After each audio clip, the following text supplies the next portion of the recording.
Two felons who authorities say were responsible for a shelter-in-place order and an extensive search over the weekend appeared in a Dover-Foxcroft courtroom today. 36-year-old Ryan Moorside of Shapley and 32-year-old Dylan McDougall of Orrington face charges stemming from a disturbance at the Country Meadows Lane apartment complex.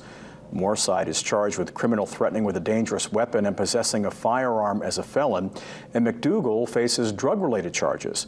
Because of probation violations, both are being held without bail. Moorside told the judge today he hopes to seek an exception to be able to attend his college classes. The state also brought up that McDougall had drugs in his front pocket, including cocaine, fentanyl, and methamphetamine.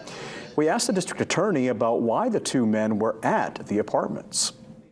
I think as the evidence develops, it's going to be shown that both of these defendants went to a place here in Dover-Foxcroft known as Country Meadows Apartments because they knew some people that lived there.